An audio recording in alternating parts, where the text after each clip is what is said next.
If you watched my last two videos on integration by substitution, you know how long these problems can get, especially when I kind of explain where we get like all these formulas and stuff. So because that takes so long, I'm just going to jump right into it.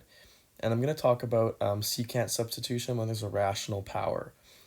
So remember, a rational power is when we have a power like 3 over 2. So it's a fraction, right? And typically it's going to be over 2. And remember, 3 over 2, that's the same as, it's the same as 3 times 1 over 2. So remember, if we have something to the power of 1 over 2, that's just the square root of that thing. So instead of saying x squared minus 25 on the bottom here, I'm going to write the integral of 1 over the square root of x squared minus 25. So remember, that's the same as x squared minus 25 to the power of a half. And since it's the power to the 3 halves, right, we're going to take that and we're going to cube it. You're going to cube it, and this is with respect to x. So with sine sub, we had a constant, like a perfect square constant minus a perfect square with a variable. And we set that equal to a sine theta, right? And then with tangent, these had to be adding. With this one, it has to be the variable first minus a constant. And they both have to be perfect squares. So remember, it was like a sine theta, a tan theta. Right now with secant sub, we're going to say that x is equal to a secant theta. And just remember, if that's because if I were to plug in this for x, it would be able to simplify it a lot, and we'll see how that is right now. So remember, a is just the square root of this number here, so it's going to be 5 secant theta. So a, right, this is like x squared minus a squared. If a squared is 25, a must be 5, x is a secant theta. That just means x is 5 secant theta. So now that we know what our x is, let's, I'll kind of maybe move this over so it's not confusing. I'll move this over a bit. So now I'm going to set this integral equal to 1 over, actually instead of doing that, let's do it kind of separately. So let's focus on the square root of x squared minus 25. Remember, x was 5 secant theta, so I'll say 5 secant theta squared minus 25. So 5 secant theta squared is the square root of 25 secant squared theta minus 25. Remember, same drill as the other trig substitutions, just factor out 25. This will be secant squared theta minus 1. Every time with trig sub, you're going to get some sort of trig identity here. Secant squared minus 1 is tan, so this will be 25 tan squared square rooted, so this will be 5 times the absolute value of tan. So this will be 5 times the absolute value of, yes, so 5 times the absolute value of tan. Okay, so that's what we're going to fill in for the radical there. 5 times the absolute value of tan. Okay, so this is the integral of 1. And we can't forget that cubed, right? That cubed is still there. All we did was we replaced the radical with 5 tan theta. And remember, we can drop the absolute value bars because we're taking an indefinite integral, right? It's nothing nothing trivial, nothing too serious. So 5 tan theta cubed, and then, okay, now the tricky part is we have to figure out what d theta is. So if x was 5 secant theta, let's think about what dx would be. Dx would be 5, right? That 5 stays constant. And then we have to multiply that by the derivative of secant. The derivative of secant is secant theta tan theta. And we need our d theta here. I'm kind of squeezing. Here, I'll move this over. So dx is 5 secant theta. And then tan theta d theta, right? So we still have our integral there. So if we want to replace dx, we have to replace it with this. So I'm just going to fill in all this stuff in the top in place of the 1 there, because it's like 1 over that times all this. So it'll be 5 secant theta tan theta d theta out here. Okay, now let's just simplify all the constants. We have a 5 on the top, right? And then we're cubing this 5 in here. Well, 5 cubed is just 125. So we can bring that out, 5 over 125. And 5 over 125, we can simplify that to 1 over 25. So 1 over 25 times the integral of, what do we have left? Okay, we got rid of the constants, so now we just have secant theta tan theta over tan cubed, right? Because we're cubing the bottom. And we already got rid of that 5. We brought it outside because it's a constant. That's a cool property of integrals, super helpful. So now what can we do? Well, one thing we can do from here is cancel a tan on the top and the bottom. So we'll just have secant on the top. So we have secant theta on the top, and then on the bottom we'll have tan squared. And then we'll have d theta. We can do some more simplification. So secant, remember, secant's 1 over cosine. And then if we're dividing by tangent, we're multiplying by cotangent. So if it's tangent squared, it's cos squared over sine squared.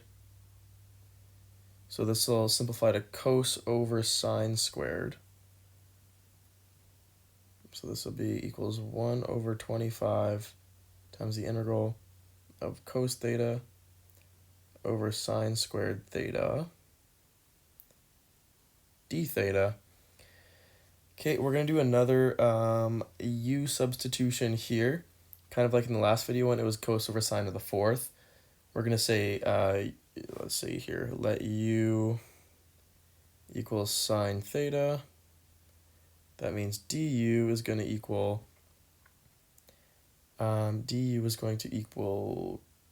cos theta d theta. I'm going to bring this up here for the sake of room.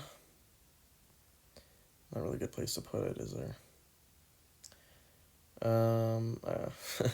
Sorry, keep changing my mind here. I want to make the most of the room I have, so I'm going to move it up there. Even though it's not too pretty, I'm going to take that. So we got 1 over 25. Remember, u was sine theta, so it's going to be times the integral of, so we got over u squared. Now let's think here. We still need this cosine, but cosine is in the du. Du is cosine theta d theta. That covers these two that we're missing. So this will just be 1 over u squared du. 1 over u squared is u to the negative 2. Right, using the power rule, right, with our integrals, we raise this exponent by 1, and we just divide by that new exponent, so it'll be negative 1 over 25 times 1 over sine theta, right, because u is just equal to sine theta. And we can't forget our plus c. Okay, so this is going to be equal to, remember, 1 over sine theta is cosecant theta, so this will be negative cosecant theta over 25. Okay, and then we need our plus c. Okay, and this is like an identity that we can use. Like there's all sorts of patterns we're gonna get, like when we integrate our original integral, something like this. Remember, our a squared was 25, so we could just generalize this formula to being negative cosecant theta over a squared plus c, right? We can just get there even quicker if we can try and remember that, but on a test, you're probably gonna have to show your work, so it's good to kind of go through everything. And remember, we started with x, and now we have cosecant theta. That's not what we want to leave our answer as, so we draw our triangle out. Like I said, the dimensions of the triangle don't matter, like to scale it, because we have no idea, like x and theta, like they're changing, right? They're variables, so we don't know exactly what they are. But we do know that, where was it? X was equal to 5 secant theta. So I'm going to kind of copy this guy over here, bring it down. Okay, so x was equal to 5 secant theta. This means that secant theta, right, secant theta equals x over 5. And remember, secant, that's equal to 1 over cosine. Cosine is a over h with SOHCAHTOA, so this must be h over a.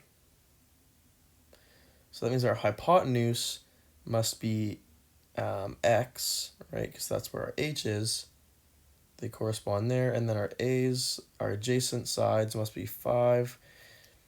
Using our Pythagoras, right, this is going to be 5 squared plus, I'll call this L squared. It's going to equal x squared. Okay, so L is going to equal the square root of x squared minus 25. And just like in my last video with tangent sub, you should expect to see this x squared minus 25, this thing in your radical, as one of the side lengths. So in my last one, and I think in my first one as well with sine, it was the hypotenuse, but in this case, it's just the other leg here. So it's the square root of x squared minus 25. So it's the square root of x squared minus 25. Okay, and now all we have to do is think about what's cosecant going to be equal to.